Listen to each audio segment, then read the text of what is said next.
he was even smart enough to know it's time to go.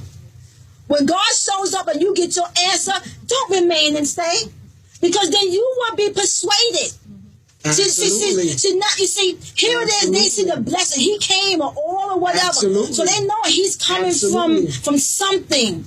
And so, and instead of just rejoicing and knowing that God sent them on this journey, sometimes people want to try to hold you in their presence, they can pick and nick and find out more. And I'm going to tell you something.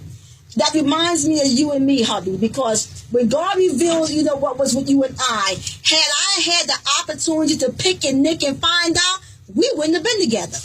Because then you would begin to say, really? What? Yes. He was like, oh, no. I got to go now. If you believe it, let me go. Get on the same faith level pace that I am on.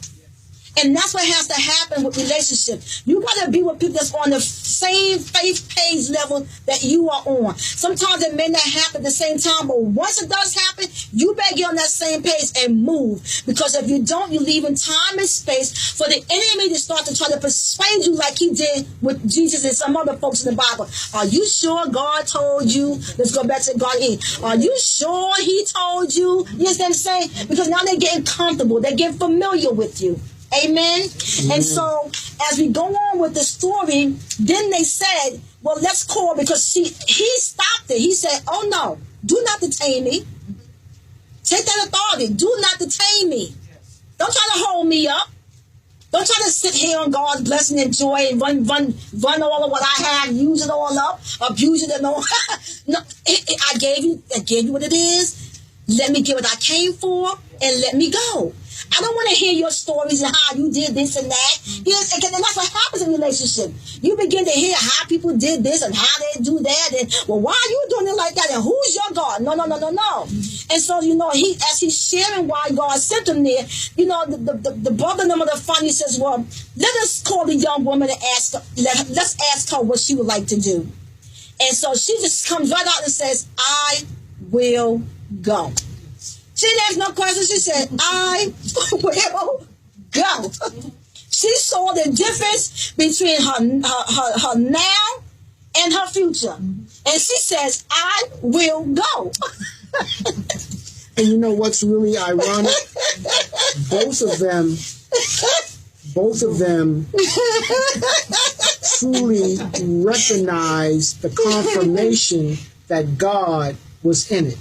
The master had already received. Yes. She recognized what God was putting together, and neither one of them were going to allow persuasion to take its course. Amen. With her response, she said, I'm ready to go. The servant said, do not keep me. Both of them fell in a line with what God was trying to do.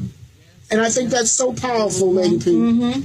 And it was only, amen, and it was only after that then those two had to back up, and sometimes, we as parents, we raising our children, it comes to a point where they're making their decision, because you know what, God may be showing them something different. Amen. And we have to respect the fact that when they see, they're not disrespecting the God or the faith or the belief that you have, but God is showing them something different. Amen. And so when God is showing them something different, you have to let her go, or you have to let him go. Because truth of the matter is, if she's going to be blessed, eventually you're going to be blessed too. Because like I just said, he just went to go pull someone out of his family to bless her.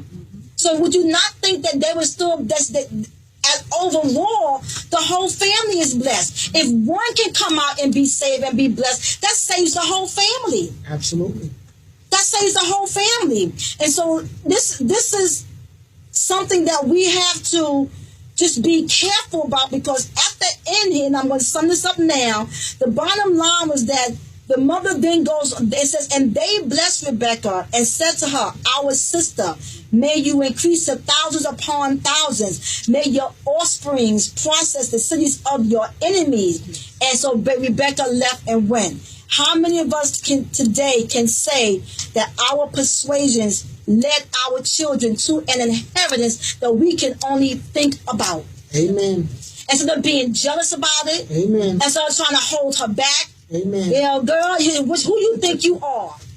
You know what I'm saying? Why you got to go? That's right. We ought to not be persuasive to where we are killing a generation, but we need to be persuasive to where we are allowing the next generation to inherit what God has